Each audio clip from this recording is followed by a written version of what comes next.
अवधूत चिंतन श्री गुरुदेव दत्त श्रीपादराजं शरणं प्रपद्ये। दर्शन दीजो दाड़ी सद्गुरुजी मारा, दर्शन दीजो दाड़ी सद्गुरुजी मारा। बीजू न मागू काई सद्गुरुजी मारा। तम दर्शन थे जन्मो जन्मना, तम दर्शन थे जन्मो जन्मना। टळसे हमारा पाप सद्गुरुजी मारा। दर्शन दीजो दाड़ी सद्गुरुजी मारा। हृदय कमळनी सेज बिछावी, हृदय कमळनी सेज बिछावी। जोऊं निस दिन वाट सद्गुरुजी मारा। दर्शन दीजो दाड़ी सद्गुरुजी मारा। मदन मनोहर मूर्ति निहारी, मदन मनोहर मूर्ति निहारी। भूली हूँ तननु ए भान सद्गुरुजी मारा। दर्शन दीजो दाड़ी सद्गुरुजी मारा। रंग दीवानी भई बावरी, रंग दीवानी भई बावरी।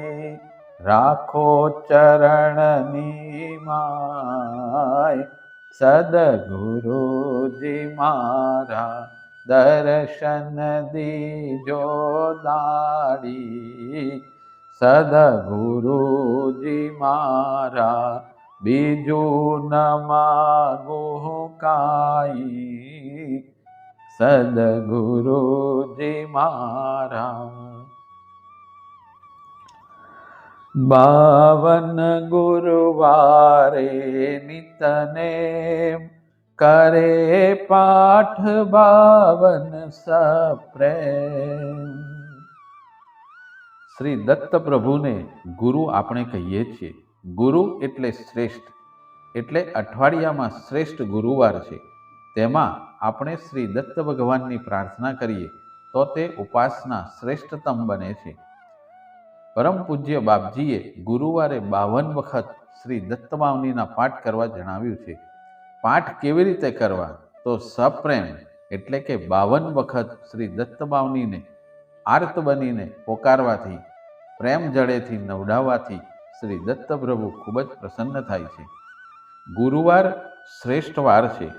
જે શ્રેષ્ઠ છે તેમાં શ્રી પ્રભુના ગુણગાન પ્રેમપૂર્વક ગાવાથી ગુરુ મહારાજ પ્રસન્ન થાય છે। માટે વર્ષના 52 ગુરુવાર અને દર ગુરુવારે 52 પાઠ કરવાથી આપણું કલ્યાણ થાય છે। આમ કરતા કરતા પ્રેમપૂર્વક, નિષ્ઠાપૂર્વક, શ્રદ્ધાથી, ભક્તિથી શ્રી દત્ત પ્રભુ પ્રસન્ન થઈ ઈચ્છા પૂર્તિ કરી સાંસારિક દુઃખોથી દૂર કરે છે। યથાવકાશે નિત્ય નિયમ તેને કદી ન દંડેયમ। કોઈ પણ ઈશ્વરના સ્વરૂપની ભક્તિ કરવા માટે નિત્ય નિયમ રાખવો જોઈએ। નિયમ પ્રમાણે ભક્તિ કરવાથી મન શુદ્ધિ, ચિત્ત શુદ્ધિ થાય છે, ટેવ પડે છે। ટેવ અનુસાર મનુષ્ય પોતાનું કર્મ ભૂલતો નથી અને ટેવ જ મનુષ્યને ડૂબાડે છે કે તારે છે। તે પ્રમાણે જો ભક્તિ કરવામાં નીતિ નિયમ હોય તો કદીએ ભક્તિ કરવાનું ચૂકી જવાતું નથી. ઉપરાંત જે નિયમ મુજબ ભક્તિ કરે છે તેની ભક્તિ દ્રઢ બને છે.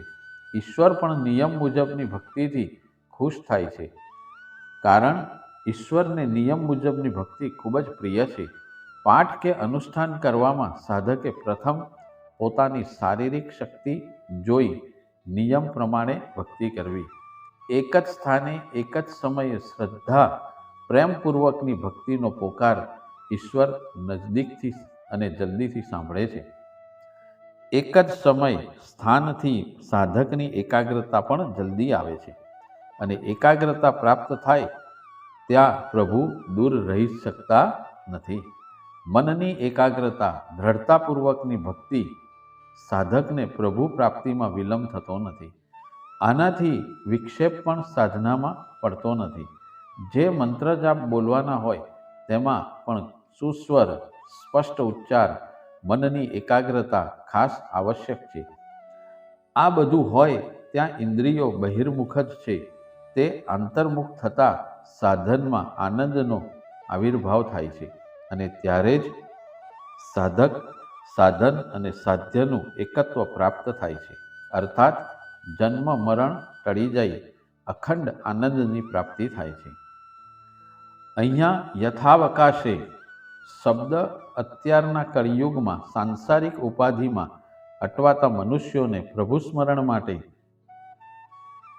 અલગ સમય મળતો નથી. ત્યારે યથાવકાશે એટલે કે સમયની અનુકૂળતા પ્રમાણે નિયમ રાખી રોજ જે પ્રભુ સ્મરણ કરે છે તેના દુઃખ દારિદ્ર્ય દૂર થઈ ભગવાન તેમને મોક્ષપદ આપે છે. તેને યમનો ભય રહેતો નથી, એટલે કે જન્મ મરણના ફેરામાંથી તે ટળી જઈ અને એક સન્માર્ગે ચાલે છે. અનેક રૂપે એ જ અભંગ ભજતા નડે ન માયારંગ સહસ્ત્ર નામે નામી એક દત્ત દિગંબર અસંગ છે. આ બે ચરણમાં ભગવાનના અનેક સ્વરૂપો હોવા છતાં ભગવાન એક જ સ્વરૂપે છે તેમ અદ્વૈત રૂપ રજૂ કર્યું છે. ભગવાનના અનેક નામો છે, બધામાં જ પ્રભુ એક જ અનામી છે. ભગવાન સર્વવ્યાપી છે, અભંગ અસંગ છે, અને તે જ દિશાઓની અંદર બહાર વ્યાપેલા છે. છતાં દિગંબર છે, જે દત્ત નામે પ્રગટ થયો છે. તે સર્વમાં વ્યાપ્ત હોવા છતાં સર્વથી પર છે. અર્થાત જે આ સર્વ દ્રશ્યમાન જગતનો આધાર અધિષ્ઠાન છે તે જ દ્રશ્યમાન જગતમાં વ્યાપ્ત છે. તે તો સાક્ષી સ્વરૂપે છે. પરમ તત્વના અનેક નામ અને રૂપ હોવા છતાં તે તો એક જ છે.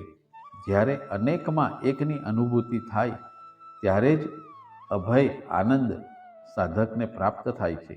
આમ અનેકમાં એક ગણી જે ભગવાનને ભજે છે તેને જગતની કોઈ જ માયા અસર કરી શકતી નથી. એટલે કે તેને ભગવાનના પણ અનેક સ્વરૂપોની માયાની પણ અસર થતી નથી. અને જ્યાં કોઈ સ્વરૂપની પણ માયા રહે નહીં ત્યાં અદ્વૈત આનંદ જ હોય ને.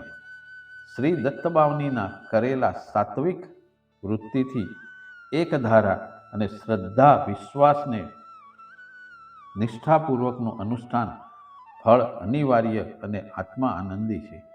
શ્રી દત્ત ભગવાનના સહસ્ત્ર નામો હોવા છતાં સહસ્ત્રોમાં તે શ્રી દત્ત સ્વરૂપે બિરાજ્યા છે. શ્રી દત્ત ભગવાન દિગંબર છે, અસંગી છે. તેમની ભક્તિથી મોક્ષપદ અવશ્ય પ્રાપ્ત થાય છે. વંદુ તુજને વારંવાર વેદ શ્વાસ તારા નિર્ધાર થાકે વર્ણવતા જ્યાં શેષ કોણ રાખું બહુ કૃત વેશ અનુભવ તૃપ્તિનો ઉદ્ગાર સોણી હસે તે ખાશે માર તપસી તત્વમસી એ દેવ. બોલો જય જય શ્રી ગુરુદેવ. શ્રી અવધૂત ભગવાન શ્રી દત્તના પવિત્ર ચરણ કમળમાં માત્ર નમસ્કાર કરી આપણી પાસે પણ નમસ્કાર કરાવે છે. ભગવાનની ગમે તેટલી ભક્તિ કરીએ, ગુણગાન ગાઈએ, છતાં પણ આપણને તેનાથી સંતોષ થતો નથી. ભગવાનની ભક્તિ કરવાનો લોભ ખાળી શકાતો નથી. ભગવાનના ગુણગાન જેટલા ગાઈએ તેટલી આનંદની પ્રાપ્તિ થાય છે.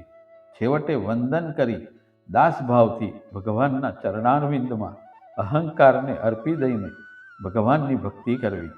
ભગવાનની ભક્તિ કરતા વારંવાર વંદન કરી હું તમારો દાસ તમારી શરણે આવ્યો છું તેવો ભાવ બતાવવાથી ભગવાન જલ્દીથી ખુશ થાય છે. ભગવાન અખંડ જ્ઞાની છે. તેમના દ્વારે વેદ ગ્રંથોનું જ્ઞાન પમાય છે. તેવા ભગવાન દત્તનું વર્ણન કરવું માતા સરસ્વતી માટે પણ અઘરું છે, તો ત્યાં આપણા મનુષ્યનું શું ગજું? રંક મનુષ્ય જ્યાં પોતાની આધિ વ્યાધિ ઉપાધિમાં અટવાઈ બહુષ્કૃત થયેલો છે, તેવા મનુષ્યનું શ્રી દત્ત ભગવાનનું વર્ણન કરવાનું ગજું નથી. શ્રી દત્ત પ્રભુના વર્ણન માટે દિવ્યતાની જરૂર છે. તે હોય તો જ શ્રી દત્તનું વર્ણન કરી શકાય. આપણે દત્તબાવનીનો કથાસાર જાણ્યો. દરેક પંક્તિ દ્વારા આપણે જાણ્યું કે ભગવાને ભક્તોનો ઉદ્ધાર કરવા માટે દત્તાવતાર ધારણ કરેલો છે અને જે દત્ત ભગવાનની શ્રી ગુરુ લીલામૃતનું પાન કરી શ્રી દત્ત લીલાઓનો ને પામી શકે છે તેને જ તૃપ્તિ પ્રાપ્ત થાય છે. આ લીલાગાન સાંભળીને કોઈ મૂઢ ને શંકા થાય કે આવું તે આ કળિયુગમાં થતું હશે? 60 વર્ષની સ્ત્રીને સંતાન પ્રાપ્તિ, દ્રષ્ટિ માત્રથી કોળ દૂર કરવો, સતીપતિને સજીવન કરવો, શું આ બધું શક્ય છે? તેમ શંકા કરનારને અને તેને હાસ્યાસ્પદ સમજનાર કદીએ પ્રભુનો કૃપાપાત્ર બનતો નથી. અને જેને પ્રભુની કૃપા ભક્તિ મળતી નથી તેને આધિ વ્યાધિ ઉપાધિઓથી માર પડે તેમાં નવાઈ શું? શ્રી દત્તનું તત્વ સમજનાર અને શ્રી દત્તના ગુણગાન ગાનાર જગત તરી જાય છે. તત્વમસી ભાવ ક્યારે આવે? જીત અનુભવવાના સંપૂર્ણ સંતોષના ઉદ્ગાર પછી જ શ્રી દત્ત પ્રભુની લીલાઓ સત્ય છે. આ લીલાઓના સાક્ષી ભગવાન પરશુરામ આજે પણ જગતમાં વિચરી રહ્યા છે. ભગવાન અનંત છે. ભગવાન સમગ્ર સૃષ્ટિની ઉત્પત્તિ, સ્થિતિ અને લયનો કેવળ સાક્ષી છે. શ્રી સામદેવે ભગવાનને તત્ શબ્દથી સંબોધન કર્યું છે અને નિરંજન નિરાકાર બ્રહ્મને ઓમ એ નામથી ઓળખાવ્યા છે. જ્યારે માયામાં પડેલા જીવોને સાચી ઓળખ આપવા તત્વમસી વાક્યથી ઓળખાવ્યા છે. તત્વમસી એટલે કે વાચક છે, તેના ગુણગાન છે, એટલે કે આત્મા પરમાત્માના એકત્વની ભાવના છે. ભગવાન નિરાકાર નિર્ગુણ હોવા છતાં જીવોના ઉદ્ધાર માટે સગુણ સાકાર સ્વરૂપ ધારણ કરે છે. જે તત્વ નિર્ગુણ નિરાકાર ત્રિકાલાતીત દેવવસ્તુ અને કાળથી પર હોવા છતાં આ સમગ્ર બ્રહ્માંડ જેના આધારે છે તેના ગુણગાન ગાવા કેવી રીતે શક્ય બને? આપણે તો ફક્ત તેનો જય જયકાર કરીએ.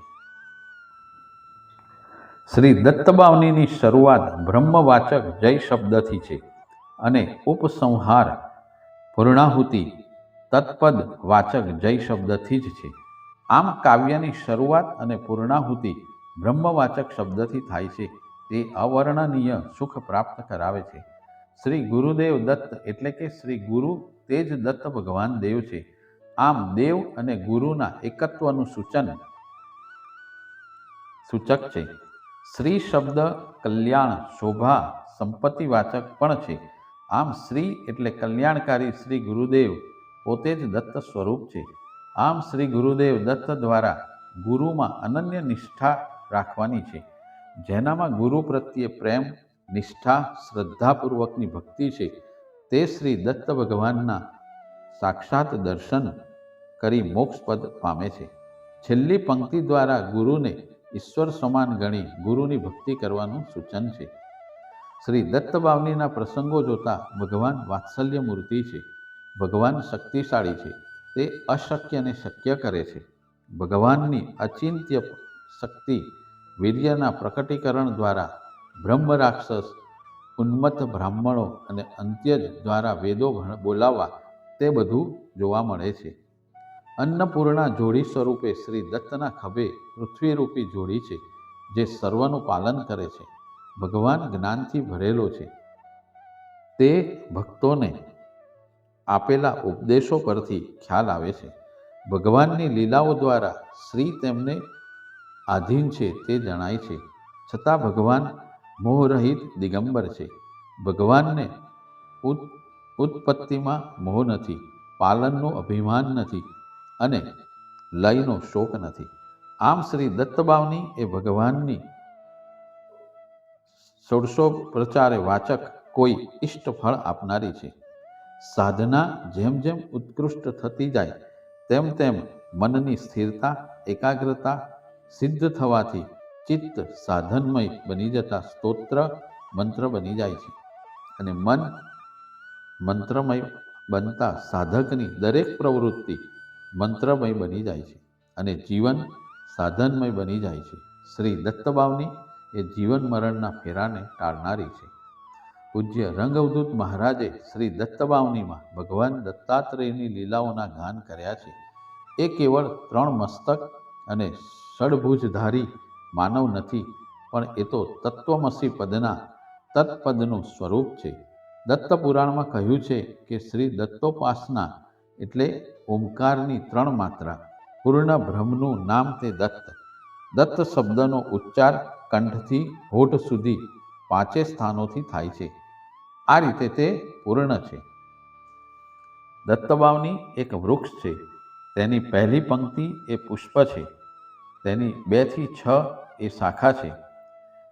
તેની 7 થી 36 પંક્તિઓ પલ્લવ સ્વરૂપ છે. 37, 38 અને 40 અને 46 એ ફળ સ્વરૂપ છે. પંક્તિ 47 થી 52 ભગવાન પ્રાપ્તિ રૂપ છે.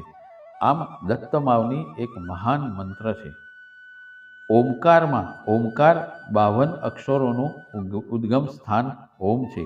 આમ દત્તબાવનીથી કરેલ દત્ત ઉપાસના જીવન અને વિદેહ મુક્તિ આપવાવાળી છે. 52 અક્ષરોથી નિપજેલા શબ્દો વાક્યો દ્વારા તેના ગુણગાન ગવાય છે, છતાં તે 52 અક્ષરોથી પરબ્રહ્મ છે. શ્રી દત્તબાવનીમાં આર્ત પોકાર છે. દત્તબાવનીનો મૂળ રાગ સારંગ છે. સારંગ રાગમાં આર્ત ભાવે પ્રાર્થના થાય છે. આમ આ રાગથી દત્તબાવની ગાતા ગાતા આર્તમય બની જવાય તો સાક્ષાત દત્તપ્રભુ સ્વયં પ્રગટે છે. આમ ઉપાસકો ઉપાસના દ્વારા ધન, કીર્તિ, આયુષ્ય સર્વે મનોચ્છિત પામી શકે છે. દત્તલોકને અર્થાત તત્વમસી મહાવાક્યના તત્પદને પામી સચ્ચિદાનંદ સ્વરૂપને પામે છે, એમાં શંકા નથી. દત્તબાવનીની શરૂઆત જય શબ્દથી થાય છે, એટલે દત્તબાવનીના અનુષ્ઠાનથી ઉપાસકો જ્યાં ગયા પછી પુનર્જન્મને પામતા નથી તેવા નિર્માણ પદને પામે છે. શ્રી દત્તબાવનીના પઠન દ્વારા શ્રી ગુરુ લીલામૃતનું પણ સાર રૂપે અધ્યયન થાય છે. શ્રી દત્તબાવની જીવન અને વિદેહ બંને મુક્તિની દાત્રી છે. શ્રી દત્તબાવનીનો સદા સર્વદા જય જયકાર હો. શ્રી દત્તબાવની એ લીલામૃતનું પણ ધન સ્વરૂપ છે. શ્રી દત્તબાવનીના પાઠ જય અનુષ્ઠાન દ્વારા સદગુરુ રંગઅવધૂત ગુરુ મહારાજની કૃપા પ્રાપ્ત કરી અને તેઓ શ્રીના ચરણ કમળમાં આપણે નમન કરી વિનવીએ. પરમ પૂજ્ય રંગઅવધૂત મહારાજના અનન્ય ભક્ત વિઠ્ઠલભાઈ પાઠક, જેને રંગ પરિવાર કીર્તન કેસરી તરીકે ઓળખે છે, તેમના પત્ની ઇન્દુબહેનના જીવનમાં બનેલો એક પ્રસંગ શરણાગતનો તારણહાર પુસ્તકના આધારે આપણે તેમના જ શબ્દોમાં વર્ણવેલો છે, તે સાંભળીએ. મને દર સોમવારે સ્વપ્નમાં સાપ દેખાય અને તે મારી પાછળ દોડે, નાસભાગ કરાવે. સ્વપ્નમાં એક નદીના કિનારે પુરાતન શિવલિંગના દર્શન કરવા જતાં ત્યાં એક યુવાન સાધુએ બધાને એટલે કે મારા બધા કુટુંબીજનોને પ્રસાદ આપ્યો, પણ મને ન આપ્યો. કારણ પૂછતા જણાવ્યું કે તારું બહુ પાપ છે, તું બિલ્કેશ્વર મહાદેવના દર્શન કર. સાધુની સૂચના પ્રમાણે બિલ્કેશ્વર મહાદેવની ખૂબ તપાસ કરી, પણ ક્યાંય પત્તો લાગ્યો નહીં. એટલે મારા પતિ વિઠ્ઠલભાઈએ આ હકીકત પૂજ્ય રંગદૂત મહારાજને નિવેદિત કરતા તેઓ શ્રીએ કહ્યું કે સ્વપ્નમાં સર્પનું દર્શન તો આધ્યાત્મિક ઉન્નતિનું સૂચક છે, તેનાથી ગભરાવાની જરૂર નથી. દરરોજ મહાદેવના દર્શન કરવા, સવારે સમય ન મળે તો સાંજે કરવા. રોજ શિવ કવચનો એક પાઠ કરવો, સોમવારે 2 પાઠ કરવા. બિલ્કેશ્વર મહાદેવના દર્શન કરવાની પેલા સાધુની સૂચના પ્રમાણે ખૂબ તપાસ કરતા પણ એવા કોઈ મહાદેવનો પત્તો મળતો નથી. એ વાત પૂજ્ય બાપજીને કહેતા તેઓએ પહેલાં મૌન સેવ્યું, પણ ફરીથી ઉલટાવીને પૂછતા કહ્યું કે હા, માંડવીમાં બિલ્કેશ્વર મહાદેવ છે, ત્યાં દર્શન કરવા હોય તો જવું. અને અમે માંડવી ગયા. ત્યાં જે સ્વપ્નમાં નદી કિનારે પુરાતન શિવ મંદિર જોયેલું તેવું જ ષટકોણ જળાધારી અને પાર્વતીજીની મૂર્તિ પણ પુરાતન સપનામાં જે જોયેલી તેવી આબેહૂબ જોવા મળી. તાપી નદીના કિનારે દર્શન કર્યા, પણ પેલા સાધુનો કોયડો રહી ગયો. તે એવી રીતે ઉકેલ્યો કે માંડવીમાં અવધૂત ભક્ત શ્રી બાબુભાઈ શુકલનો ભેટો થયો. તેમને સપનાની હકીકત કહી એટલે તેઓ શ્રીએ કહ્યું કે વર્ષો પહેલાં પૂજ્ય બાપજી આ શિવાલયમાં 1 માસ રહેલા. તે સમયનો તેમનો ફોટો પણ અમને બતાવ્યો તો આશ્ચર્યનો પાર ન રહ્યો. અને આનંદ સાથે એ થયું કે યુવાન સાધુએ સ્વપ્નમાં પ્રસાદ આપવાનો ઇનકાર કરેલો તેવું જ સ્વરૂપ આબેહૂબ પેલા બાપજીના ફોટામાં દેખાતું હતું. એટલે ખાતરી થઈ ગઈ કે તે યુવાન સાધુ બાપજી જ હતા. અને જ્યારે આ બધી હકીકત પૂજ્ય બાપજીને રૂબરૂ નારેશ્વર જઈ જણાવી ત્યારે પૂજ્ય બાપજી એટલું જ બોલ્યા કે ત્યાં જઈને દર્શન તો કરી આવ્યા ને. આમ આખા પ્રસંગ ઉપર પૂજ્ય બાપજીએ મહોર મારી. ત્યારથી દરરોજ શિવ કવચનો પાઠ અને મહાદેવના દર્શનનો નિયમ ચાલુ છે. અવધૂત ચિંતન શ્રી ગુરુદેવ દત્ત શ્રીપાદરાજમ શરણં પ્રપદ્યે. ગુરુદેવ દત્ત ગુરુદેવ દત્ત ગુરુદેવ દત્ત ગુરુદેવ દત્ત ગુરુદેવ દત્ત ગુરુદેવ દત્ત ગુરુદેવ દત્ત ગુરુદેવ દત્ત ગુરુદેવ દત્ત ગુરુદેવ દત્ત ગુરુદેવ દત્ત ગુરુદેવ. તાલી પાડો તાલી. ગુરુદેવ દત્ત ગુરુદેવ દત્ત ગુરુદેવ દત્ત ગુરુદેવ દત્ત ગુરુદેવ દત્ત ગુરુદેવ દત્ત ગુરુદેવ દત્ત ગુરુદેવ દત્ત ગુરુદેવ